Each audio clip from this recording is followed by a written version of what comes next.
നമസ്കാരം. നോക്കാം ഈ മണിക്കൂറിലെ പ്രധാന വാർത്തകൾ.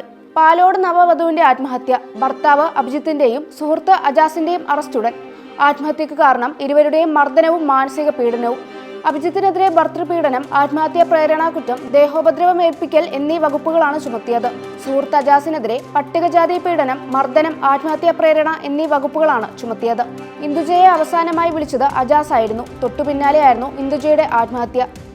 പോസ്റ്റ്മോർട്ടം ചെയ്ത ഡോക്ടർക്കെതിരെ നവീൻ ബാബുവിന്റെ കുടുംബം. പോസ്റ്റ്മോർട്ടം ചെയ്ത ഡോക്ടർ ഇൻക്വസ്റ്റ് റിപ്പോർട്ട് വായിച്ചു നോക്കിയില്ല. ആന്തരിക അവയവങ്ങളിലും ശരീരത്തിലും മറ്റു പരിക്കുകളില്ല എന്നാണ് റിപ്പോർട്ട്. പിന്നെ എങ്ങനെയാണ് അടിവസ്ത്രത്തിൽ രക്തക്കറ വരുന്നത് എന്ന് ബന്ധുക്കൾ. പോസ്റ്റ്മോർട്ടം ചെയ്ത ഡോക്ടർക്ക് ഇക്കാര്യം വിശദീകരിക്കാൻ കഴിഞ്ഞില്ല. ഇതിൽ ഗൂഢാലോചന സംശയിക്കുന്നതായും നവീൻ ബാബുവിന്റെ കുടുംബം.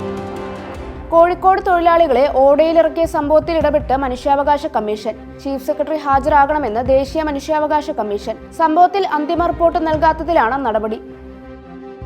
ഇന്ത്യക്ക് തോൽവി. അഡ്ലേഡ് ടെസ്റ്റിൽ ഇന്ത്യക്ക് 10 വിക്കറ്റ് തോൽവി. 19 റൺസ് വിജയലക്ഷ്യം. ഓസീസ് വിക്കറ്റ് ഒന്നും നഷ്ടപ്പെടാതെ മറികടന്നു.